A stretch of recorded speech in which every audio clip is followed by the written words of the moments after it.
ഹരി ഓം.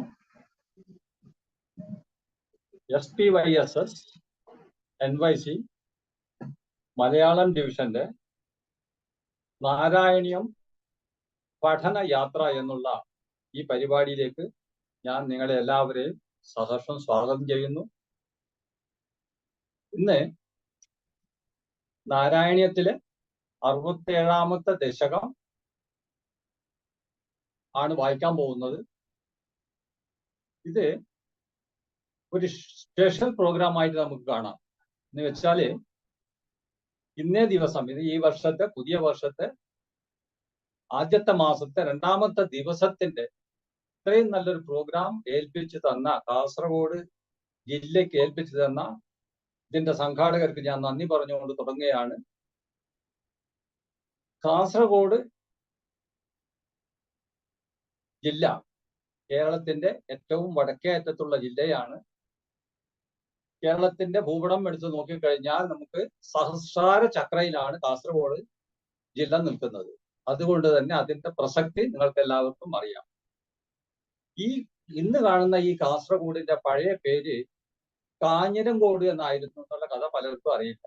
എന്ന് വെച്ചാൽ ധാരാളം കാഞ്ഞിര വൃക്ഷങ്ങൾ വളർന്നു വന്നിരുന്ന ഒരു നാട്ടിലായിരുന്നു ഇന്ന് പറയുന്ന ഈ കാസർഗോഡ്. അതുകൊണ്ട് തന്നെ കാഞ്ഞിരങ്കോട് പഴയ കാലത്ത് 19 വർഷം മുമ്പേക്ക് ആരെങ്കിലും കാസർഗോഡുകാര് ഞാൻ ഇന്ന് കാഞ്ഞിരോട്ടേക്ക് പോട്ടെ അല്ലെങ്കിൽ ഞാൻ പോണ്ടേ എന്ന് ചോദിച്ചു കഴിഞ്ഞാൽ അതിന്റെ അർത്ഥം നമുക്ക് കാസർഗോഡ് പോകണ്ടേ എന്നാണ്.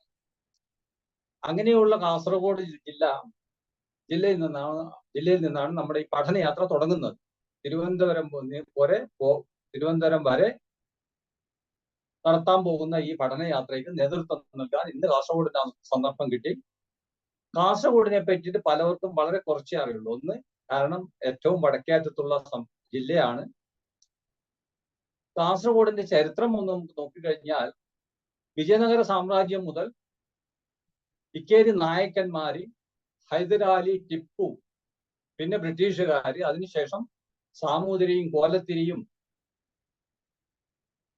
പല രാജവംശങ്ങളും, നീലേശ്വരൻ രാജവംശവും മായിപ്പാടി രാജവംശവും ഒക്കെ ഭരിച്ച ഒരു നാടാണ് ഈ കാസർഗോഡ് ജില്ല. കാസർഗോഡ് ജില്ല വളരെ പേരുകെട്ട ജില്ലയാണ് എന്തെന്ന് വെച്ച് കഴിഞ്ഞാൽ ഇവിടെ കാസർഗോഡിനെ സപ്തഭാഷാ സംഗമ ഭൂമി എന്നും അറിയപ്പെടുന്നു. സപ്തഭാഷ സംഗമ ഭൂമി എന്ന് വെച്ച് കഴിഞ്ഞാൽ ഇവിടെ 7 ഭാഷകൾ അനായാസം സംസാരിക്കുന്ന ആൾക്കാരുണ്ട്. അത് മലയാളമാണ്, കർണാടകമാണ്, തുളുവാണ്, മറാഠിയാണ്, ബിഹാരിയാണ്, ഉറുദു ആണ്, കൊങ്കണിയാണ്. അപ്പൊ നിങ്ങൾക്ക് അറിയാം, ഇത്രയും ആൾക്കാർ വളരെ സഹോദര്യത്തോടെ ജീവിച്ചു പോകുന്ന ഒരു സ്ഥലമാണ് കാസർഗോഡ്. ഈ കാസർഗോഡിന്റെ പ്രസക്തി എന്ന് വെച്ച് കഴിഞ്ഞാൽ ഇവിടെ കോട്ടകളുടെ നാടാണ് കാസർഗോഡ്. ധാരാളം കോട്ടകളുണ്ട്. കാരണം ഇക്കേരി നായക്കരും പിന്നെ ഹൈദരാലിയും ടിപ്പു സുൽത്താനും ഒക്കെ ആക്രമിച്ചപ്പോഴൊക്കെ രക്ഷപ്പെടാൻ വേണ്ടിയിട്ട് കെട്ടിയുണ്ടാക്കിയ കോട്ടകൾ അനവധി ഉണ്ട്. ഒന്നൊന്നായി എടുത്തു പറയാൻ സമയമില്ല. അതുപോലെ തന്നെ 12 പുഴകളുള്ള ജില്ലയാണ് കാസർഗോഡ് ജില്ല. അത് കേരളത്തിലെ ഏറ്റവും അധികം പുഴകൾ ഒഴുകുന്ന ഒരു ജില്ല ഉണ്ടെങ്കിൽ അത് കാസർഗോഡാണ്. പിന്നെ കാസർഗോഡിന്റെ പ്രസക്തി എന്ന് പറഞ്ഞു കഴിഞ്ഞാൽ ധാരാളം അമ്പലങ്ങളുണ്ട് ഇവിടെ. പേരുകെട്ട അമ്പലങ്ങളിൽ ഒന്നാണ് കുമ്പളയിലുള്ള അനന്തപുരം ക്ഷേത്രം. ഇവിടുത്തെ പ്രത്യേകത എന്താണെന്ന് വെച്ച് കഴിഞ്ഞാൽ ഇതൊരു കുളത്തിന്റെ നടുവിലാണ്, അല്ലെങ്കിൽ വലിയൊരു തടാകം പോലെയുള്ള കുളത്തിന്റെ നടുവിലാണ് ഈ അമ്പലം. ഇവിടെ സ്ഥിരമായിട്ട് ഒരു ക്രൊക്കഡൈൽ അല്ലെങ്കിൽ മുതല താമസിക്കുന്നുണ്ട്. ഈ മുതലയ്ക്ക് പേര് വിളിച്ച് അടുത്ത് വരുത്തി അവിടുത്തെ ശാന്തിക്കാരൻ നിവേദ്യ ചോറ് വായിൽ ഇട്ട് കൊടുക്കുന്ന ഒരു രംഗമുണ്ട്. വിശ്വസിക്കാൻ പറ്റില്ല, പക്ഷെ അത് ശരിയാണ്. പിന്നെ അതുപോലെ പേരിട്ട അമ്പലമാണ് മധൂറിലുള്ള ശിവന്റെയും ഗണപതിയുടെയും സിദ്ധി വിനായക ക്ഷേത്രമാണ്. ശിവനെയും ഗണപതിയെയും ആരാധിക്കുന്ന ക്ഷേത്രമാണ്. അതുപോലെ തന്നെയാണ് തൃക്കണ്ണാട് ശിവക്ഷേത്രം. ഇത് ബലികർമ്മങ്ങൾക്ക് പേരുകേട്ട ആലുവ, മണപ്പുറം പോലെയും അല്ലെങ്കിൽ പിന്നെ ബാക്കി തെക്ക് ഭാഗത്തുള്ള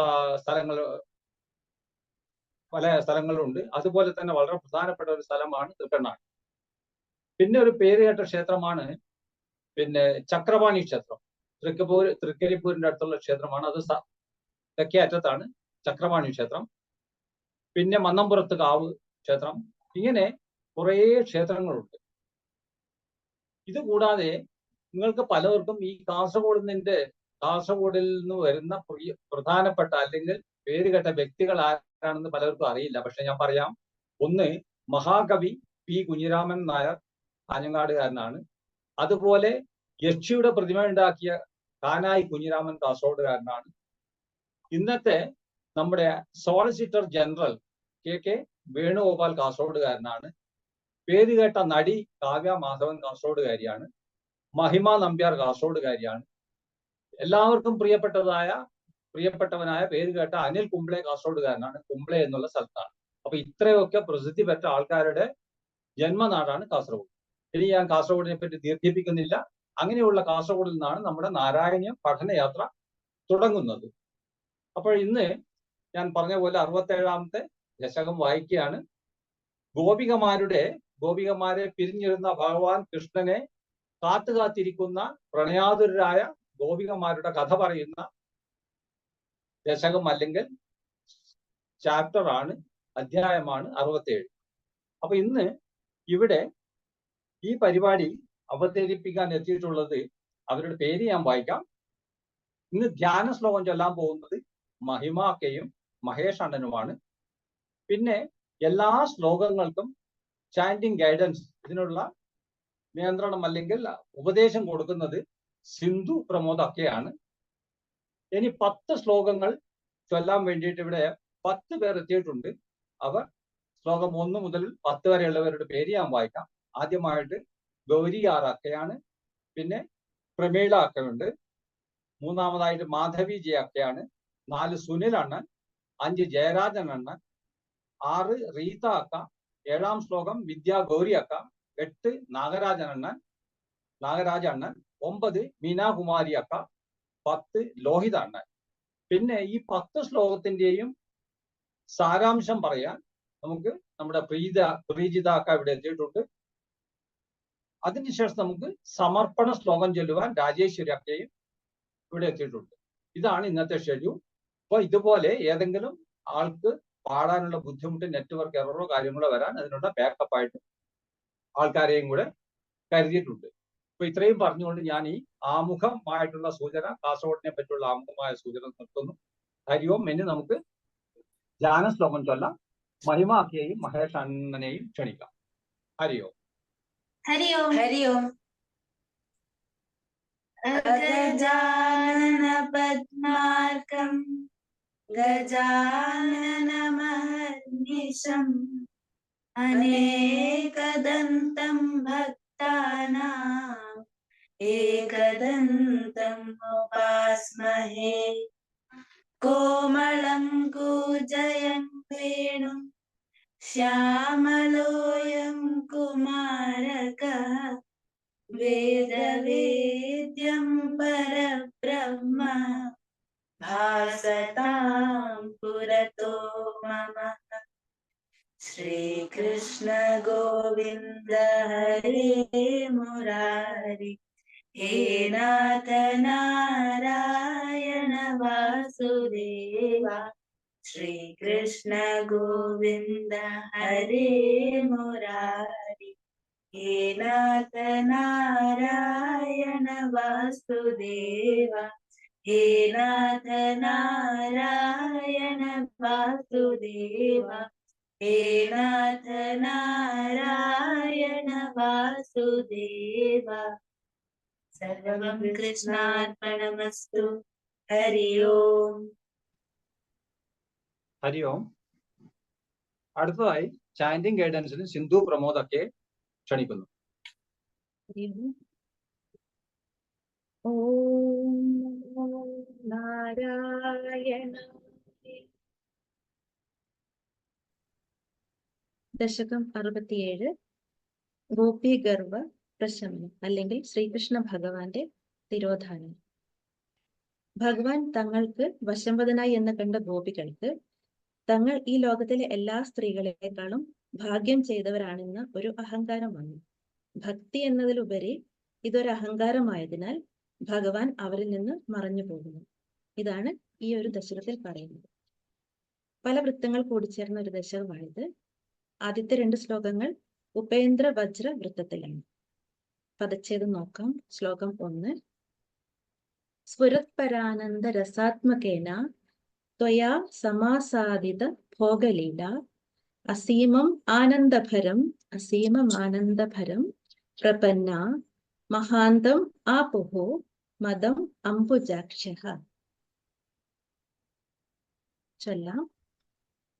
സ്ഫുരത്പരാനന്ദരസാത്മകേന പുരത്പരാനന്ദരസാത്മകേന ത്വയാ സമാസാദിത ഭോഗലീല ത്വയാ സമാസാദിത ഭോഗലീല അസീമമാനന്ദഭരം പ്രപന്ന അസീമമാനന്ദഭരം പ്രപന്ന മഹാന്തമാപുർമദമംബുജാക്ഷ്യ മഹാന്തമാപുർമദമംബുജാക്ഷ്യ സ്ഫുരത്പരാനന്ദരസാത്മകേന ത്വയാ സമാസാദിത ഭോഗലീല പുരത്പരാനന്ദരസാത്മകേന ത്വയാ സമാസാദിത ഭോഗലീല അസീമമാനന്ദഭരം പ്രപന്ന മഹാന്തമാപുർമദമംബുജാക്ഷ്യ അസീമമാനന്ദഭരം പ്രപന്ന മഹാന്തമാപുർമദമംബുജാക്ഷ്യ സ്ഫുരത്പരാനന്ദരസാത്മകേന ത്വയാ സമാസാദിത ഭോഗലീല അസീമമാനന്ദഭരം പ്രപന്ന മഹാന്തമാപുർമദമംബുജാക്ഷ്യ. പുരത്പരാനന്ദരസാത്മകേന ത്വയാ സമാസാദിത ഭോഗലീല അസീമമാനന്ദഭരം പ്രപന്ന മഹാന്തമാപുർമദമംബുജാക്ഷ്യഃ. ശ്ലോകം 2. പദച്ഛേദം. നിലീയത്തെ അസൗ മൈ അമായം രമാപതിഃ വിശ്വമനോഭിരാമഃ രമാപതിർവിശ്വമനോഭിരാമ ഇതി സ്മ സർവാഃ കലിതാഭിമാന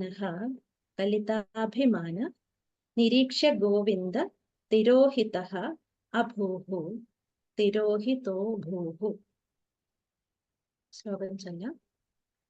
നിലീയത്തെ സൗ മയ്യമായം നിലീയത്തെ സൗ മയ്യമായം രമാപതിർവിശ്വമനോഭിരാമ രമാപതിർവിശ്വമനോഭിരാമ ഇതി സ്മ സർവാ കലിതാഭിമാന ഇതി സ്മ സർവാം കലിതാഭിമാന നിരീക്ഷ ഗോവിന്ദ തിരോഹിതോ ഭൂ നിരീക്ഷ ഗോവിന്ദ തിരോഹിതോ ഭൂ.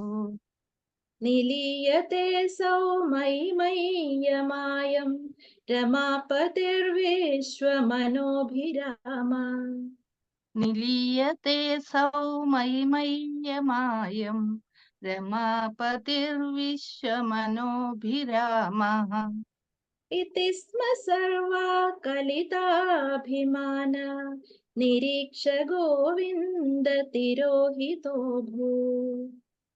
ഇതി സ്മ സർവാം കലിതാഭിമാന നിരീക്ഷ ഗോവിന്ദ തിരോഹിതോ ഭൂ. നിലീയത്തെ സൗ മയ്യമായം രമാപതിർവിശ്വമനോഭിരാമ ഇതി സ്മ സർവാ കലിതാഭിമാന നിരീക്ഷ ഗോവിന്ദ തിരോഹിതോ ഭൂ. നിലീയത്തെ സൗ മയ്യമായം രമാപതിർവിശ്വമനോഭിരാമ ഇതി സ്മ സർവാം കലിതാഭിമാന നിരീക്ഷ ഗോവിന്ദ തിരോഹിതോ ഭൂ. ശ്ലോകം 3. ഈ ശ്ലോകം ഉപജാതി വൃത്തത്തിലാണ് രചിച്ചിരിക്കുന്നത്. പദച്ഛേദം. രാധാ അഭിധാം താവത് അജാതഗർവാം രാധാഭിധാം താവദജാതഗർവാം അതിപ്രിയാം ഗോപവധൂം മുരാരേ ഭവാൻ ഉപാദായ ഗതഃ വിദൂരം തയാ സഹ സ്വൈരവിഹാരകാരി. ശ്ലോകം ചൊല്ലാം. രാധാഭിധാം താവദജാതഗർവാം രാധാഭിധാം താവദജാതഗർവാം അതിപ്രിയാം ഗോപവധൂം മുരാരേ അതിപ്രിയാം ഗോപവധൂം മുരാരേ ഭവാനുപാദായ ഗതോ വിദൂരം ഭവാനുപാദായ ഗതോ വിദൂരം തയാ സഹ സ്വൈരവിഹാരകാരി. തയാ സഹ സ്വൈരവിഹാരകാരി. രാധാഭിധാം താവദജാതഗർവാം അതിപ്രിയാം ഗോപവധൂം മുരാരേ രാധാഭിധാം താവദജാതഗർവാം അതിപ്രിയാം ഗോപവധൂം മുരാരേ ഭവാനുപാദായ ഗതോ വിദൂരം തയാ സഹ സ്വൈരവിഹാരകാരി. ഭവാനുപാദായ ഗതോ വിദൂരം തയാ സഹ സ്വൈരവിഹാരകാരി. രാധാഭിധാം താവദജാതഗർവാം അതിപ്രിയാം ഗോപവധൂം മുരാരേ ഭവാനുപാദായ ഗതോ വിദൂരം തയാ സഹ സ്വൈരവിഹാരകാരി. രാധാഭിധാം താവദജാതഗർവാം അതിപ്രിയാം ഗോപവധൂം മുരാരേ ഭവാനുപാദായ ഗതോ വിദൂരം തയാ സഹ സ്വൈരവിഹാരകാരി. ശ്ലോകം 4. ഉപേന്ദ്ര വജ്രവൃത്തം. ഇതിലാണ് രചിച്ചിരിക്കുന്നത്. പദച്ഛേദം. തിരോഹിതേ അധ ത്വയി ജാതതാപാഃ സമം സമേതാഃ കമലായതാക്ഷ്യഃ വനേ വനേ ത്വാം പരിമാർഗയന്ത്യഃ വിഷാദം ആപുഃ ഭഗവൻ അപാരം. വിഷാദമാപുർ ഭഗവൻ അപാരം. തിരോഹിതേ ത്വയി ജാതതാപാഃ തിരോഹിതേ ത്വയി ജാതതാപാഃ സമം സമേതാ കമലായതാക്ഷ്യാ സമം സമേതാ കമലായതാക്ഷ്യ വനേ വനേ ത്വാം പരിമാർഗയന്ത്യോ വനേ വനേ ത്വാം പരിമാർഗയന്ത്യോ വിഷാദമാപുർ ഭഗവൻ അപാരം. വിഷാദമാപു ഭഗവൻ അപാരം. തിരോഹിതേ ത്വയി ജാതതാപാഃ സമം സമേതാ കമലായതാക്ഷ്യാ തിരോഹിതേ ത്വയി ജാതതാപാഃ സമം സമേതാ കമലായതാക്ഷ്യ വനേ വനേ ത്വാം പരിമാർഗയന്ത്യോ വിഷാദമാപുർ ഭഗവൻ അപാരം. വനേ വനേ ത്വാം പരിമാർഗയന്ത്യോ വിഷാദമാപു ഭഗവൻ അപാരം. തിരോഹിതേ ത്വയി ജാതതാപാഃ സമം സമേതാ കമലായതാക്ഷ്യാ വനേ വനേ ത്വാം പരിമാർഗയന്ത്യോ വിഷാദമാപുർ ഭഗവൻ അപാരം.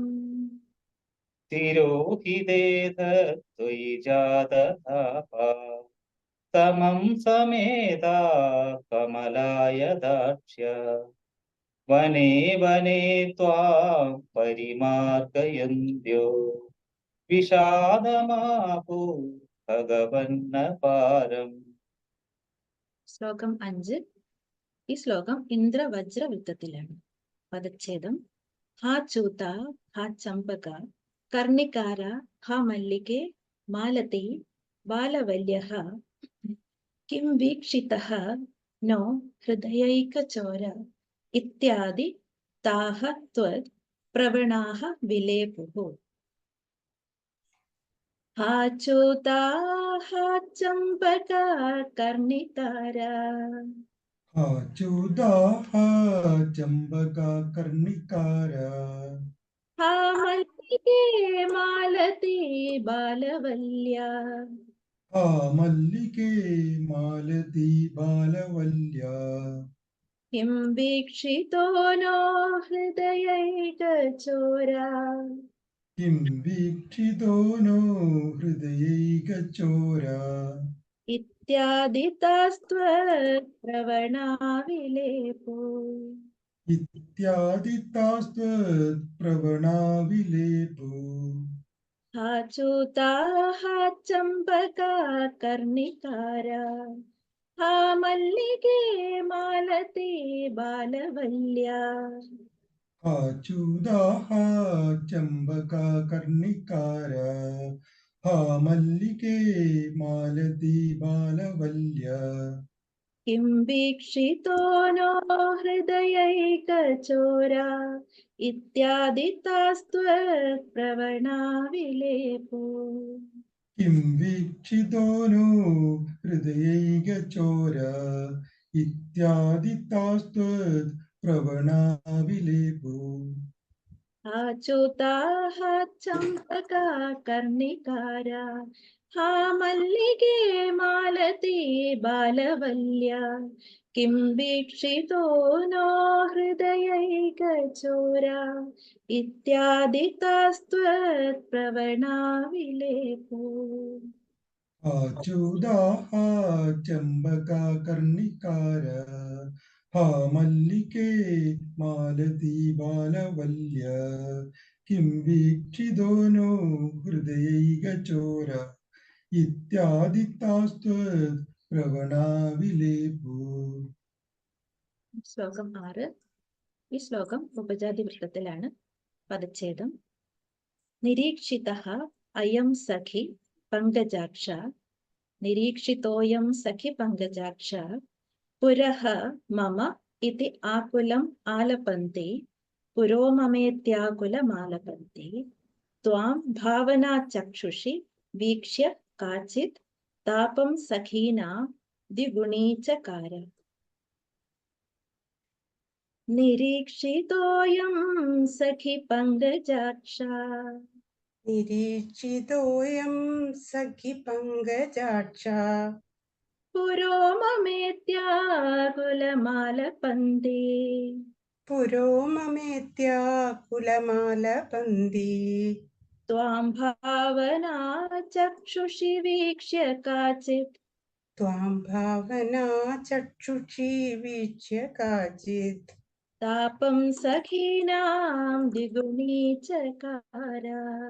താപം സഖീനാം ദ്വിഗുണീചകാര.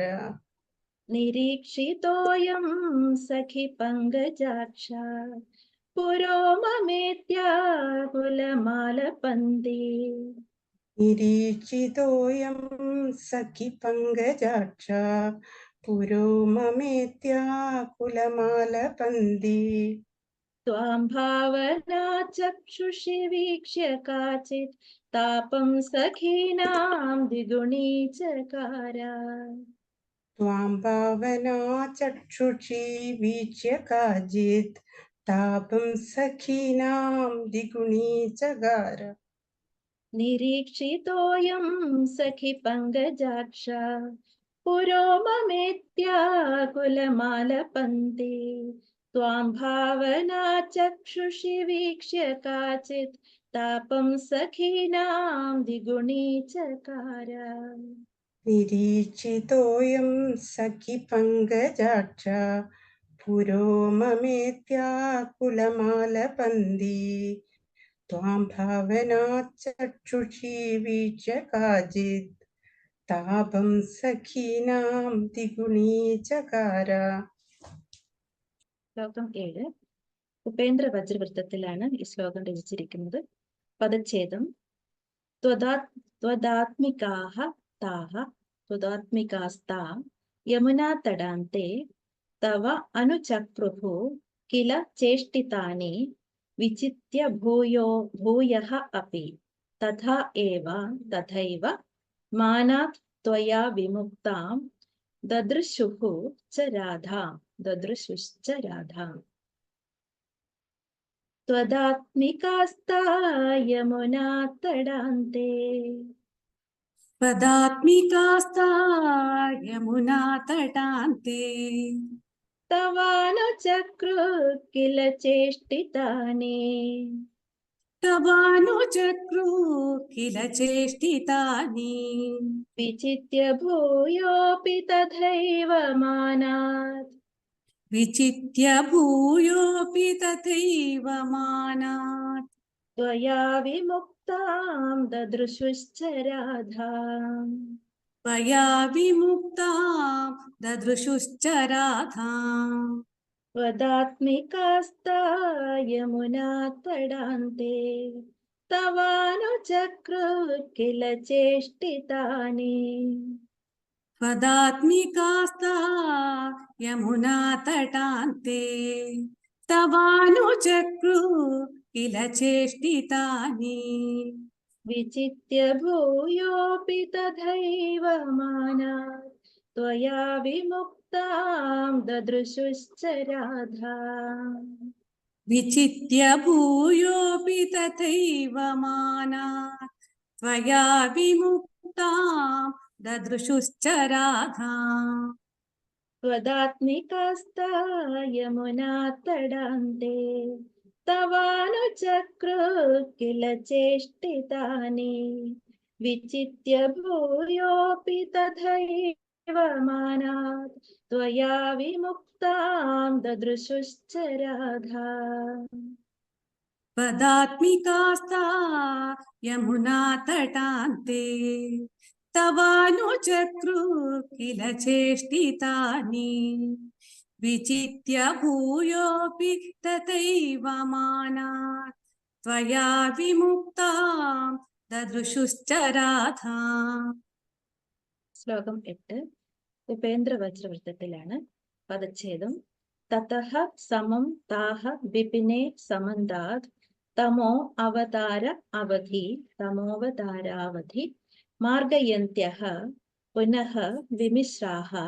പുനർവിമിശ്രാ യമുനാതടാന്തെ ഭൃശം വിലേപുശ്ച ജഗുർഗുണാംസ്തേ. ततः समं ता विपिने समन्तात् ततः समं ता विपिने समन्तात् तमोवतारावधिमार्गयन्त्या तमोवतारावधिमार्गयन्त्या पुनर्विमिश्रा यमुनातडान्ते यमुनातडान्ते भृशं विलेपुश्च जगुर्गुणांस्ते. वृषं विलेपुश्च जगुर्गुणांस्ते.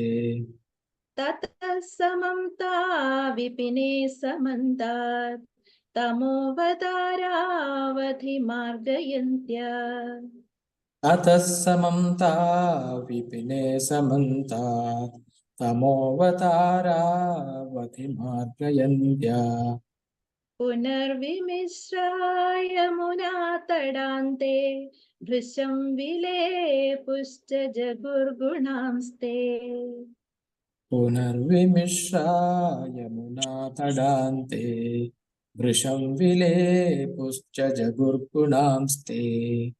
ततः समं ता विपिने समन्तात् तमोवतारावधिमार्गयन्त्या पुनर्विमिश्रा यमुनातडान्ते भृशं विलेपुश्च जगुर्गुणांस्ते अतः समन्ता विपिने समन्तात् तमोवतारावतिमार्गयन्त्या पुनर्विमिश्रा यमुना तडान्ते वृषं विलेपुश्च जगुर्गुणांस्ते. ഇനി ശ്ലോകം 9. ഈ ശ്ലോകം ഉപജാതി വൃത്തത്തിലാണ്. പദച്ഛേദം. തഥാ വ്യഥാസങ്കുല മാനസാനാം വ്രജാംഗനാനാം കരുണൈക സിന്ധോ ജഗത്രയീ മോഹന മോഹനാത്മാ ത്വം പ്രാദുഃ ആസീഹി അയി പ്രാദുരാസീരൈ മന്ദഹാസി. തഥാ വ്യഥാസങ്കുലമാനസാനാം വ്യഥാസങ്കുലമാനസാനാം വ്രജാംഗനാനാം കരുണൈക സിന്ധോ വ്രജാംഗനാനാം കരുണൈകസിന്ധോ ജഗത്രയീ മോഹന മോഹനാത്മാ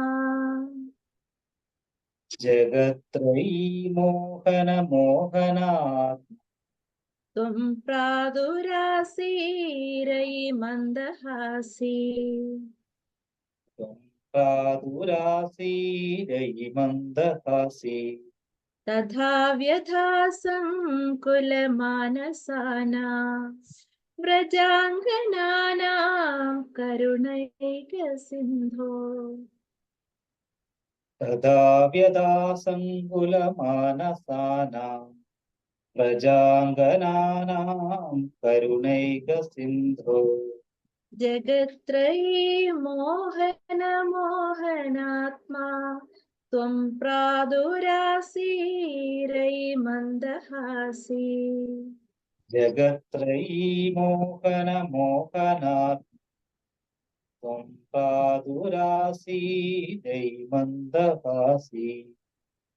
തഥാ വ്യഥാസങ്കുലമാനസാനാം വ്രജാംഗനാനാം കരുണൈക സിന്ധോ ജഗത്രയീ മോഹന മോഹനാത്മാ ത്വം പ്രാദുരാസീരൈ മന്ദഹാസി.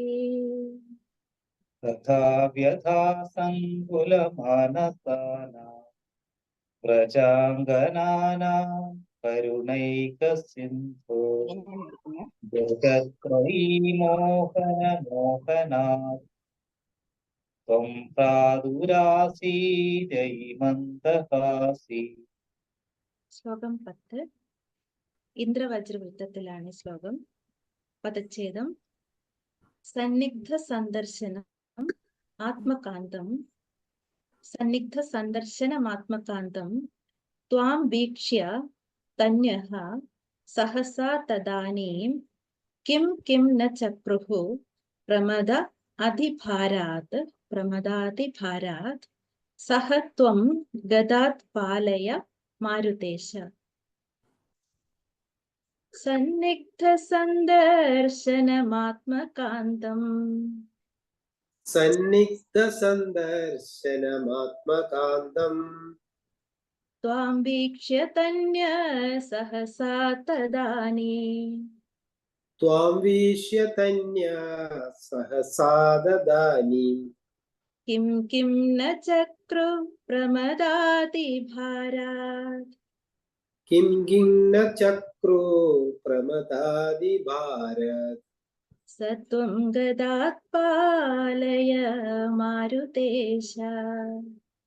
സത്വം ഗദാത് പാലയ മാരുതേശ.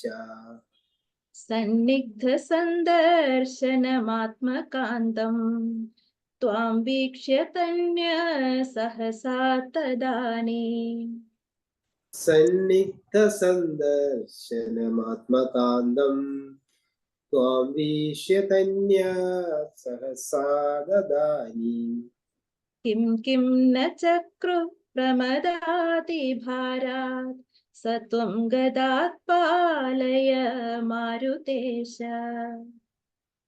കിം കിം ന ചക്രോ പ്രമദാതിഭാര സത്വം ഗദാത്പാലയ മാരുദേശ സന്നിഗ്ധ സന്ദർശനമാത്മകാന്തം ത്വാം വീക്ഷ്യ തന്യ സഹസാ തദാനീം കിം കിം ന ചക്രു പ്രമദാതി ഭാരാത് സത്വം ഗദാത്പാലയ മാരുതേശ സന്നിഗ്ധ സന്ദർശനമാത്മകാന്തം ത്വാം വീക്ഷ്യ തന്യാ സഹസാ ദദാനീം കിം കിം ന ചക്രോ പ്രമദാതിഭാര സത്വം ഗദാത്പാലയ മാരുദേശ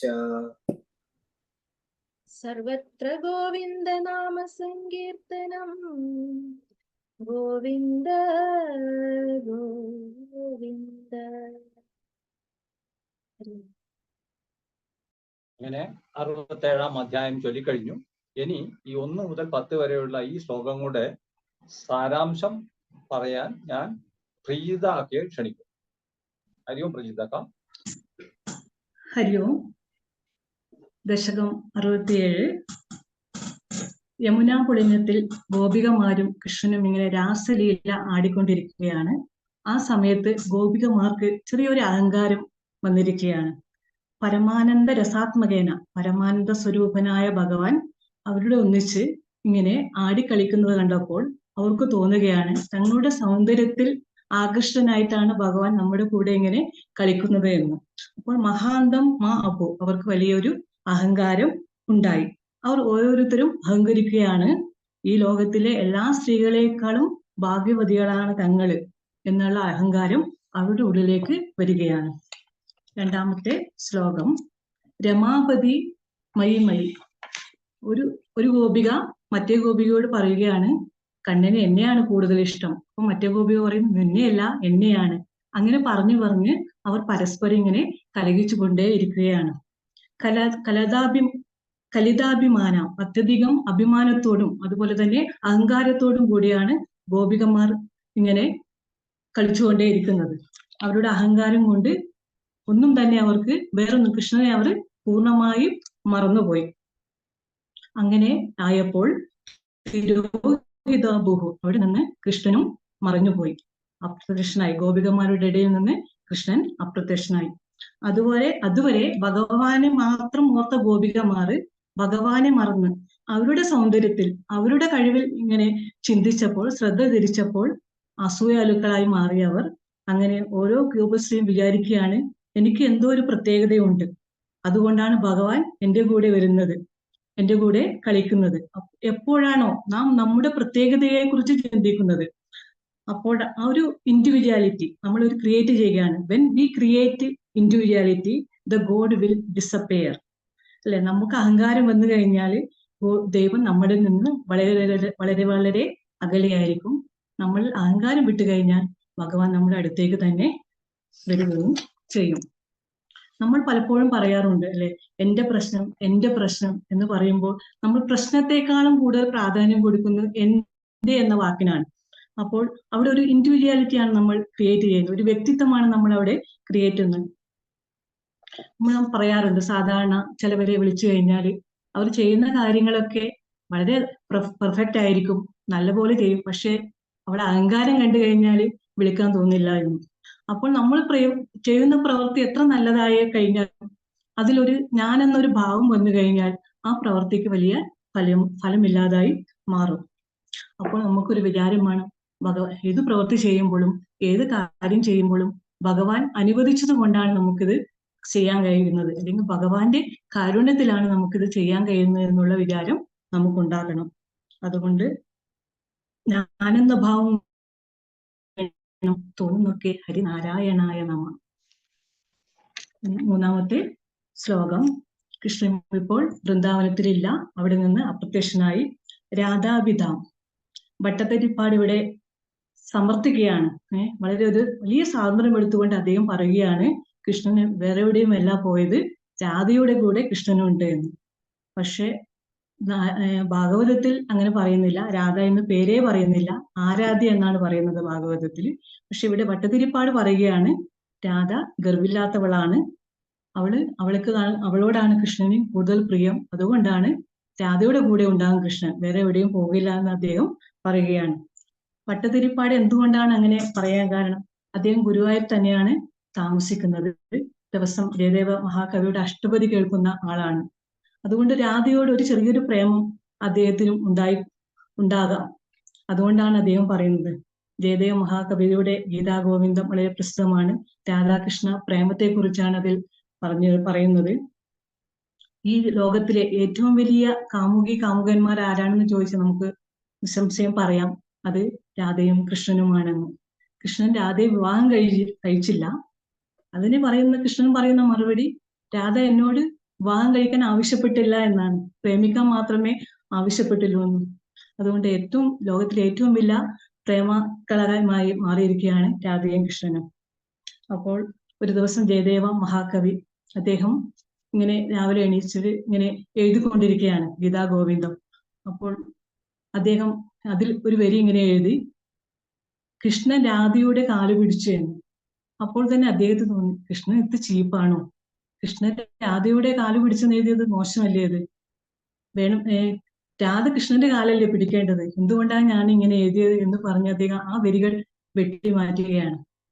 എന്നിട്ട് അദ്ദേഹം കുളിക്കാൻ വേണ്ടിയിട്ട് യമുനാ തീരത്തേക്ക് ഇങ്ങനെ യാത്ര പോവുകയാണ്. ഭാര്യയോട് പറയുകയാണ്, കുളിച്ചിട്ട് വരുന്നു, എണ്ണയൊക്കെ തേച്ചിട്ട് അദ്ദേഹം യമുനാ തീരെ, തീരസതീരെ യമുനാ തീരെ, ഇങ്ങനെയാണല്ലോ അത് തുടങ്ങുന്നത്.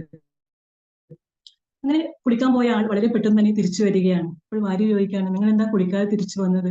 അപ്പോൾ അദ്ദേഹം പറയുകയാണ്, എനിക്ക് കുറച്ചും കൂടി അതിൽ എഴുതാനുണ്ട്, അത് എഴുതിയിട്ടേ ഞാൻ വീണ്ടും കുളിക്കുന്നുള്ളൂ എന്ന് പറഞ്ഞുകൊണ്ട് അദ്ദേഹം പേനയൊക്കെ എടുത്ത് വീണ്ടും എഴുതുകയാണ്. എഴുതി കഴിഞ്ഞ ശേഷം അദ്ദേഹം കുളിക്കാൻ പോയി. കുറച്ച് കഴിഞ്ഞിട്ട് കുളി കഴിഞ്ഞ് വന്നിട്ട് അദ്ദേഹം ആ ബുക്ക് നോക്കിയിട്ട് പറയാണ് ഭാര്യയോട്, ഞാൻ വെട്ടിമാറ്റിയ വരികൾ ആരാണ് എഴുതി ചേർത്തത് എന്ന്. അപ്പൊ ഭാര്യ പറയാം, നിങ്ങളല്ലേ നേരത്തെ വന്നത്, എണ്ണ തേച്ച് പോയാൽ പെട്ടെന്ന് വന്നിട്ട് കുളി കഴിയാതെ വന്നിട്ട് അത് എഴുതുന്നത് ഞാൻ കണ്ടുവല്ലോ. അദ്ദേഹം പറയും, ഞാനൊരു വന്നില്ലല്ലോ. പക്ഷെ ആ സമയത്ത് വന്നത് കൃഷ്ണനായിരുന്നു. കൃഷ്ണനെ അദ്ദേഹം വെട്ടിമാറ്റിയത് അത്രയ്ക്ക് ഇഷ്ടപ്പെട്ടില്ല. രാധയോടുള്ള ആ പ്രേമം, രാധയുടെ കാല് പിടിച്ചാൽ തെറ്റില്ല എന്ന് കൃഷ്ണന് മനസ്സിലായത് കൊണ്ടാണ് അങ്ങനെ അദ്ദേഹം വെട്ടിമാറ്റിയ വരികൾ വീണ്ടും എഴുതി ചേർത്തത്. അപ്പോൾ ജയദേവ സ്വാമികൾ പറയുകയാണ് ഭാര്യയോട്, കരഞ്ഞുകൊണ്ട് ഭാര്യയുടെ കാൽക്കൽ വീഴുകയാണ്, പറയുകയാണ്, നീ രാധയാണ്, നീ രാധയായതുകൊണ്ടാണ് നിനക്ക് കൃഷ്ണനെ നഗ്ന നേത്രങ്ങൾ കൊണ്ട് കാണാൻ സാധിച്ചത്. ഞാൻ മനസ്സുകൊണ്ട് കണ്ണനെ കണ്ടു, പക്ഷെ നിനക്ക് നഗ്ന നേത്രങ്ങൾ കൊണ്ട് തന്നെ കാണാൻ സാധിച്ചു. നീ അത്രയ്ക്കും പ്രിയപ്പെട്ടവളാണ് രാധ. അതുകൊണ്ടൊക്കെയാണ് ഇവിടെ ഭട്ടതിരിപ്പാട് വളരെ സ്വാതന്ത്ര്യത്തോടു കൂടി പറയുന്നത്, രാധയുടെ അടുത്ത് തന്നെയായിരിക്കും കൃഷ്ണൻ ഉണ്ടാവുമെന്ന്. 4-ാമത്തെ ശ്ലോകം. തിരോഹിതേ, എപ്പോൾ ഭഗവാൻ മറഞ്ഞുപോയോ ആ സമയത്ത് വളരെയധികം വിരഹവേദന ഉണ്ടായി ഈ ഗോപശ്രീമാർക്ക്. അവർ ആ ദുഃഖത്തിന്റെ ആഴക്കടലിലേക്ക് ഇങ്ങനെ മുങ്ങിത്താഴുകയാണ്. അങ്ങനെ അവർ യമുനാ തീരത്തിലെ ആ ഉപവനങ്ങളിൽ മുഴുവനും ആ യമുനാ തീരത്തിലെ എല്ലാ വനങ്ങളിലും കണ്ണനെ ഇങ്ങനെ അന്വേഷിച്ചുകൊണ്ട് ഇങ്ങനെ നടന്നു. എന്റെ കണ്ണൻ എവിടെ, എന്റെ കാമസുന്ദരൻ എവിടെ, ശ്യാമസുന്ദരൻ എവിടെയാണ്, ആ ഗോപകുമാരൻ എവിടെ, വരൂ എന്ന് പറഞ്ഞുകൊണ്ട് അവർ ഇങ്ങനെ വിലപിച്ചുകൊണ്ട് ഇങ്ങനെ യമുനാ തീരത്തൊക്കെ ഇങ്ങനെ അലഞ്ഞു നടക്കുകയാണ്. പക്ഷെ എവിടെ നോക്കിയിട്ടും കമലായ ദാശ്യ, ആ താമരക്കണ്ണനെ, ആ ചെന്താമരക്കണ്ണനെ അവർ കണ്ടെത്താൻ സാധിച്ചില്ല. എന്നിട്ട് അടുത്തത് ചെടികളോടും വള്ളികളോടും ഒക്കെ അവർ ചോദിക്കുകയാണ്, ഹാ ചൂത, ഹാ ചമ്പക കർണികാര. ചെമ്പകമേ, കർണികാരൻ എന്ന് പറഞ്ഞാൽ കണിക്കൊന്നയാണ്. മല്ലിക, ചൂത മല്ലിക എന്ന് പറഞ്ഞാൽ മുല്ല, മാലതി പിച്ചകം, ബാലവല്യ, ഇളം വള്ളികളോടുമൊക്കെ അവർ ചോദിക്കുകയാണ്, എന്റെ കണ്ണനെ കണ്ടോ എന്ന്. ഹൃദയ ചോര, നമ്മളുടെ ഹൃദയം കവർന്ന ആ കണ്ണനെ നിങ്ങൾ കണ്ടുവോ? ഇവിടെ പ്രകൃതിയോടും മനുഷ്യനും തമ്മിലുള്ള വലിയ ബന്ധത്തിന്റെ ഒരു സൂചനയാണിത്. നമ്മൾ കണ്ടിട്ടുണ്ട്, രാമനും സീതയെ കാണാതായപ്പോൾ മാനിനോടും മുയലിനോടും ഒക്കെയാണ് എന്നെ അന്വേഷിക്കുന്നത്.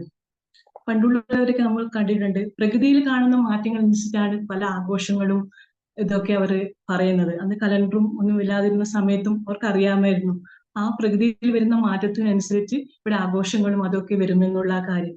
അപ്പൊ പ്രകൃതിയും മനുഷ്യനും തമ്മിലുള്ള ഒരു വലിയ ബന്ധത്തിന്റെ ഒരു സൂചനയാണ് ഇത്, ഈ ശ്ലോകം. ഇനി 6ാമത്തെ ശ്ലോകം. ഒരു ഗോപിക പറയുകയാണ്, ഏ സഖി നിരീക്ഷിതോ അയം, ഞാൻ കണ്ടു, ഞാൻ രാമനെ കണ്ടു, കൃഷ്ണനെ കണ്ടു, പങ്കജാക്ഷനെ കണ്ടു എന്ന് ഒരു ഗോപിക ഇങ്ങനെ വിളിച്ചു പറയുകയാണ്. അപ്പോൾ മറ്റു ഗോപികമാരെല്ലാം അവരുടെ അടുത്തേക്ക് ഇങ്ങനെ ഓടി വരികയാണ്. ഇത് ചോദിക്കുന്നു, എവിടെ കണ്ണ? അപ്പോഴേക്ക് കണ്ണനില്ല, അവൾക്ക് വെറുതെ തോന്നിയതാണ്, ആ ദുഃഖം കൊണ്ട് അവർക്ക് തോന്നി. അപ്പോൾ ഇത് കേട്ടപ്പോൾ മറ്റുള്ള ഗോപികമാരുടെ ഉണ്ട് എന്ന് പറഞ്ഞിട്ട് വന്നിട്ടും ഇല്ലാതപ്പോൾ അവരുടെ ദുഃഖം ഇരട്ടിയായി മാറി. 7ാമത്തെ ശ്ലോകം. ഗോപികമാർ ഇങ്ങനെ ഭഗവാനെ ചിന്തിച്ച് ഭഗവാനെ തന്മീഭവിച്ചുകൊണ്ട് ഇങ്ങനെ കളിക്കുകയാണ്. പിന്നീട് അവർക്ക് കാണുന്നതൊക്കെ ഭഗവാനായിട്ട് തോന്നുന്നു. അവിടെയുണ്ട്, ഇവിടെയുണ്ട് ഭഗവാൻ. അങ്ങനെ അവർ ഭഗവാൻ ആടിയ കുറെ ലീലകൾ, കാളിയമർദ്ദനം, പൂതനാമോഷം, ഗോവർദ്ധനോദ്ധാരണം എന്നൊക്കെ അവർ ഇങ്ങനെ ആടുകയാണ്. ഒരു ഗോപിക വേറെ ഗോപികയുടെ മേലെ കയറിയിട്ട് പറയുകയാണ്, ഞാൻ കാളിയമർദ്ദനമാണ്, ഇവിടെ കാളിയമർദ്ദനം നടക്കുകയാണ്. പിന്നെ ഒരു ഗോപി ഇങ്ങനെ മറ്റേ ഗോപി ഇങ്ങനെ ഉരുട്ടിക്കൊണ്ടുപോയിട്ട് പറയുകയാണ്, കണ്ണൻ ഉരുട്ടുകയാണ് എന്നൊക്കെ. അവർക്ക് ഇങ്ങനെ വട്ടായി പോയി കണ്ണനെ കാണാത്തപ്പോൾ. അങ്ങനെ അവരിങ്ങനെ ഓരോരോ കാര്യങ്ങൾ പറഞ്ഞിട്ട് വിരമിച്ചുകൊണ്ടും ഓരോരോ ഇങ്ങനെ കളിക്കുകയാണ് ചെയ്യുന്നത്. അപ്പോൾ ത്വയാം വിയുക്താം ദദൃശ്യരാധ, നേരത്തെ ഭട്ടതിരിപ്പാട് പറഞ്ഞു രാധയുടെ അടുത്താണ് ഭഗവാൻ ഉള്ളത് എന്ന്. പക്ഷെ അവർ രാധയെ കാണുകയാണ്. രാധയുടെ അടുത്തപ്പോഴേക്ക് ഭഗവാൻ ഇല്ല. അവര് ചോദിക്കുകയാണ് രാധയോട്, നിന്റെ അടുത്തും ഇല്ല ഭഗവാൻ, എവിടെയാണ് ഭഗവാൻ പോയത് എന്ന്. അപ്പൊ രാധ പറയുകയാണ്, എന്റെ കൂടെ കുറച്ചു സമയം ഉണ്ടായിരുന്നു ഭഗവാൻ, ഞാനും ഭഗവാൻ ഇങ്ങനെ കൂടെ കളിച്ചുകൊണ്ട് ഇങ്ങനെ നടന്നു പോയിക്കൊണ്ടിരിക്കുമ്പോൾ എനിക്ക് കാല് വേദനിക്കുന്നെന്ന് ഞാൻ ഭഗവാനോട് പറഞ്ഞു. അപ്പോൾ ഭഗവാൻ എന്നെ ഇവിടെ ഉപേക്ഷിച്ചിട്ട് നടന്നുപോയി, അല്ലെ? ഭഗവാനോട് എടുക്കാൻ പറഞ്ഞു ഞാൻ. അപ്പോൾ ഭഗവാൻ പറഞ്ഞു, മെല്ലെ നടന്നു വാ എന്ന് പറഞ്ഞ് ഭഗവാൻ ഇവിടുന്ന് പോയി. അപ്പോൾ രാധക്കും ചെറിയൊരു അഹങ്കാരം വന്നു. അതുകൊണ്ടാകാം ഭഗവാൻ അവിടെ നിന്ന് അപ്രത്യക്ഷനായത്. അങ്ങനെ രാധയെ കണ്ടെത്തിയതിനു ശേഷം 8ാമത്തെ ശ്ലോകം. രാധയെ കണ്ടെത്തിയതിനു ശേഷം ഗോപികമാരെല്ലാം രാധയെ ഒന്നിച്ചിട്ട് യമുനാ തീരത്തിലെ വനങ്ങളിൽ, നിലാവ് പോലും കടക്കാത്ത ആ കൊടുങ്കാട്ടിൽ ഇങ്ങനെ അന്വേഷിച്ചു നടക്കുകയാണ്. അങ്ങനെ അവർ യമുനാ തീരത്ത് വന്നിട്ട് ഇങ്ങനെ ഇവിടെയും കാണാത്തപ്പോൾ യമുനാ തീരത്തേക്ക് വന്നിട്ട് ഇങ്ങനെ ഉറക്കെ കരയുകയും കൃഷ്ണന്റെ ഗുണങ്ങളെ കുറിച്ചിട്ട് ഇങ്ങനെ പുകഴ്ത്തി പറയുകയും ചെയ്യുന്നു. പലപ്പോഴും അങ്ങനെയാണല്ലേ, ഭാര്യ അടുത്തില്ലെങ്കിൽ, ഭർത്താവ് അടുത്തില്ലെങ്കിൽ, മക്കൾ അടുത്തില്ലെങ്കിൽ എപ്പോഴും നമ്മൾ അവരുടെ ഗുണങ്ങളെ പറ്റി കൂടുതൽ ഇങ്ങനെ ആലോചിച്ച് ഇങ്ങനെ ദുഃഖിക്കും. അടുത്തുണ്ടാകുമ്പോൾ നമ്മൾക്ക് എപ്പോഴും ആ ഗുണങ്ങളെ പറ്റി ചിന്തിക്കാൻ ഓർമ്മ കാണുകയില്ല. അവർ നമ്മൾ അകന്നു പോകുമ്പോഴാണ് നമുക്ക് ആ ഗുണങ്ങളൊക്കെ നമുക്ക് ഓർമ്മ വരുന്നത്. അതുപോലെയാണ് കൃഷ്ണനെ ഇവർക്ക് കാണാൻ കഴിയാത്തപ്പോൾ ആ കൃഷ്ണന്റെ ഗുണങ്ങളെ പറ്റി അവർ ഇങ്ങനെ പാടുകയാണ്. അതാണ് ഗോപികാ ഗീതം. അത് ഭാഗവതത്തിൽ 10ാം സ്കന്ധത്തിൽ 31ാമത്തെ അധ്യായത്തിൽ വളരെ മനോഹരമായിട്ട് ആ ഗോപികാ ഗീതം വർണ്ണിച്ചിട്ടുണ്ട്. അതിന് കുറച്ച് കാര്യങ്ങൾ ഞാൻ വളരെ ചുരുക്കിയിട്ട് പറയാം. ജയതി തേതികം കൃഷ്ണ ജന്മനാ വ്രജ ശ്രേത ഇന്ദിരാ ശശ്യദത്രഹി. ഈ ഭൂമിയിൽ എവിടെയെങ്കിലും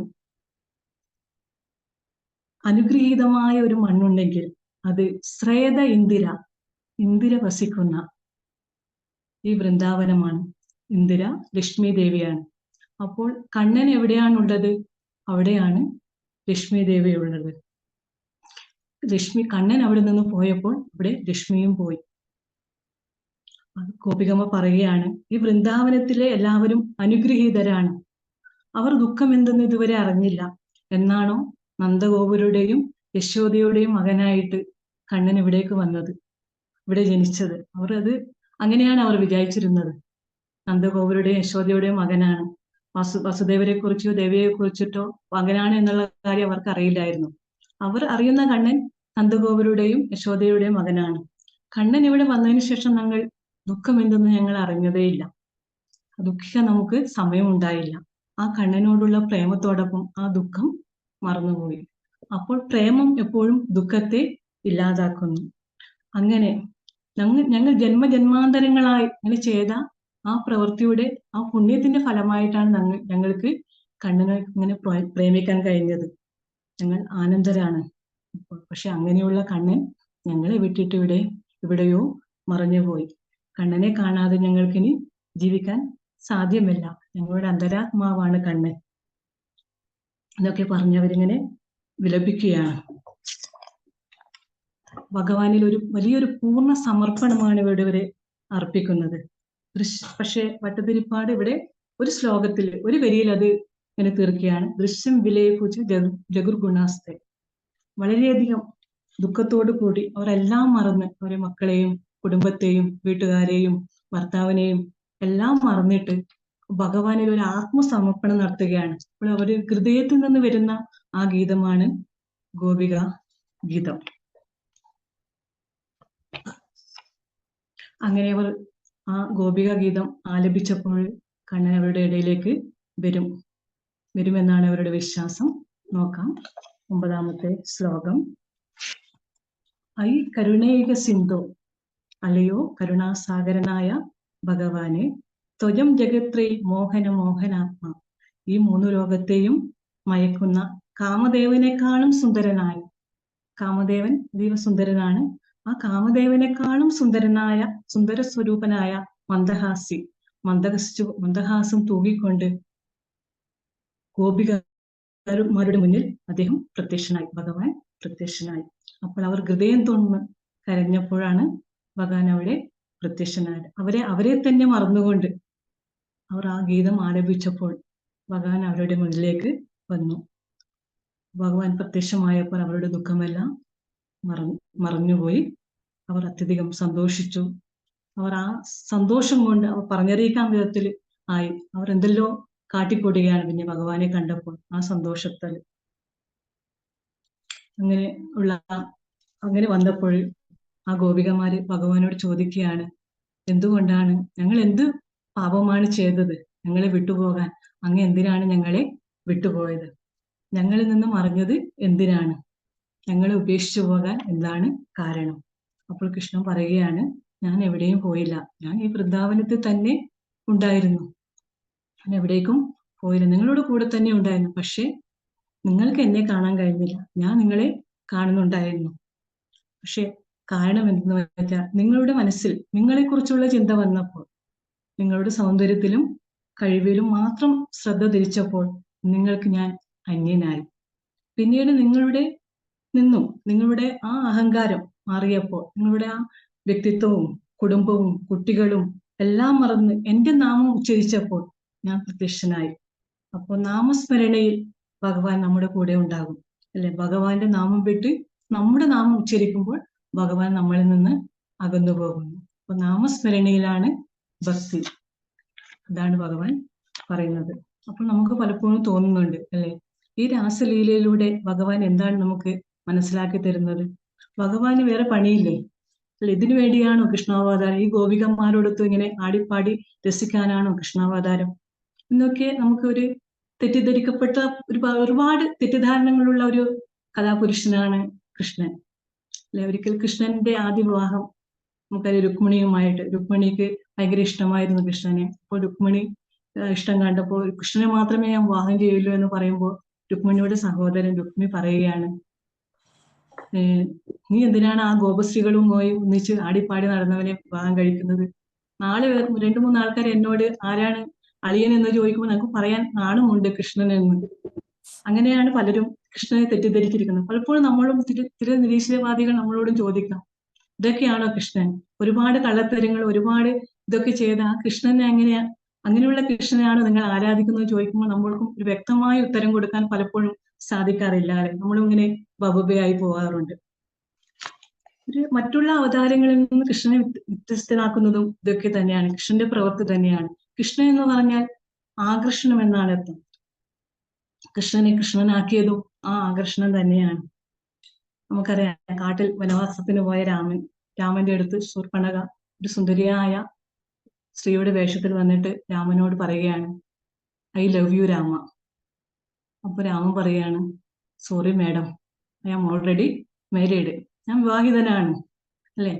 എനിക്ക് ഭാര്യയുണ്ട്, സീതയുണ്ട്. സീതയല്ലാതെ വേറെ അന്യ സ്ത്രീകളെ മുഖത്ത് നോക്കാത്ത ഒരാളാണ് രാമൻ.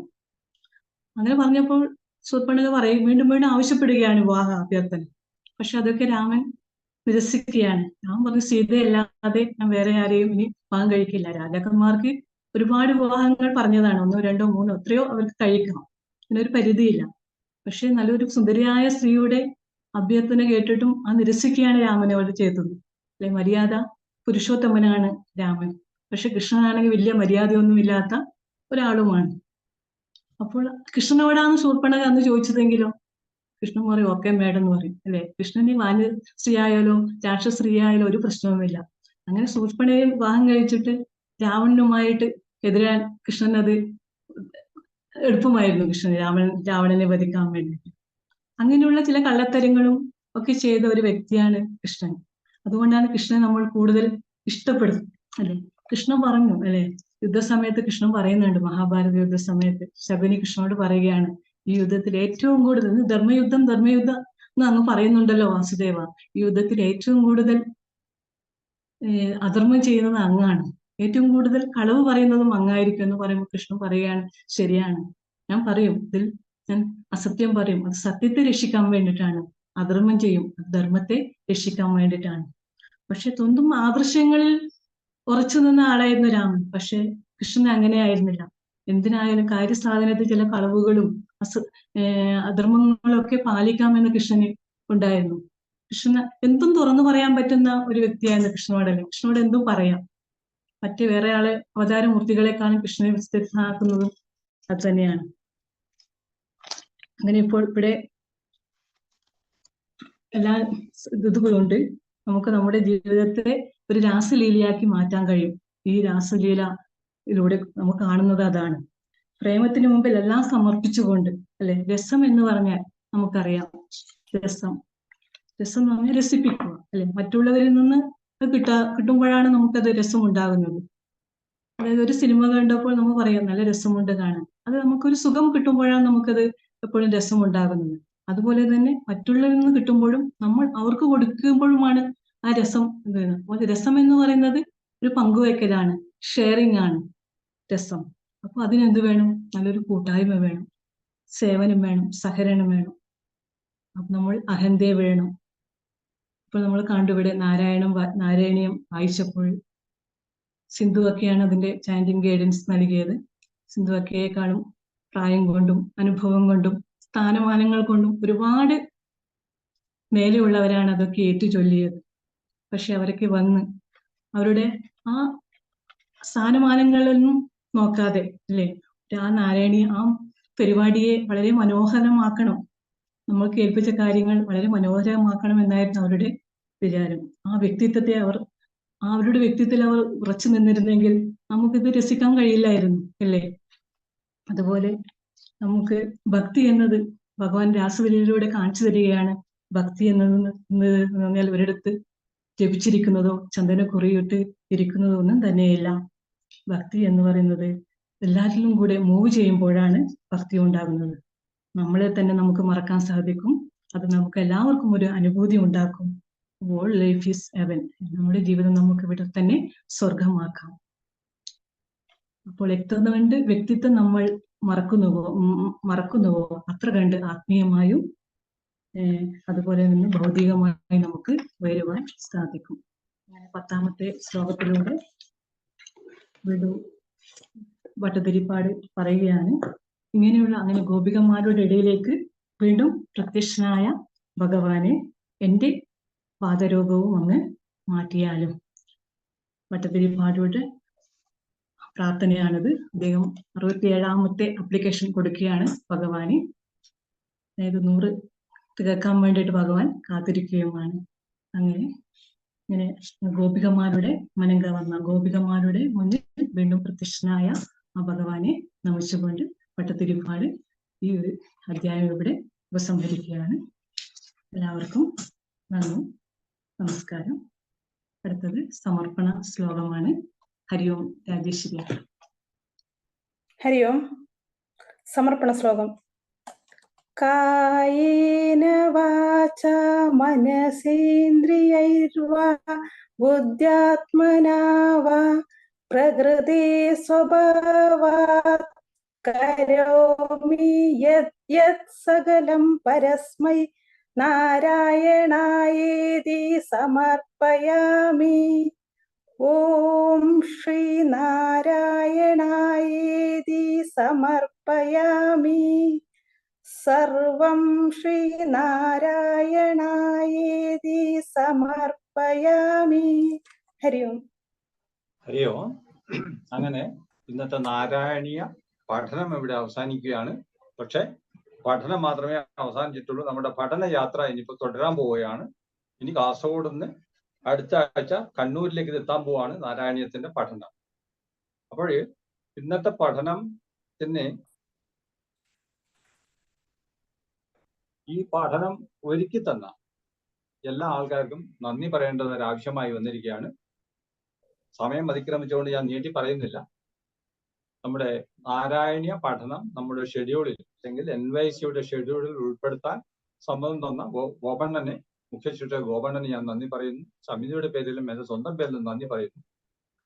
അതുകൂടാതെ ഇതിന് ഒരു പുതിയ മാനം കൊണ്ടുവന്ന എന്ന് വെച്ച് കഴിഞ്ഞാൽ വെറും നാരായണീയം ഒരു വായനയിൽ നിന്ന് മാറ്റി ഒരു പഠന യാത്ര എന്നുള്ള ഒരു ആശയത്തിലേക്ക് കൊണ്ടുവന്ന നമ്മുടെ ഇന്ദിരാദേവി അക്ക, ഇതിന്റെ പുതുമയുള്ള ഒരു പ്രോഗ്രാമാക്കി ഇത് മാറ്റിയിരിക്കുന്ന ഇന്ദിരാദേവി അക്കക്ക് എന്റെ പേരിലും സമിതിയുടെ പേരിലും നന്ദി പറയുന്നു.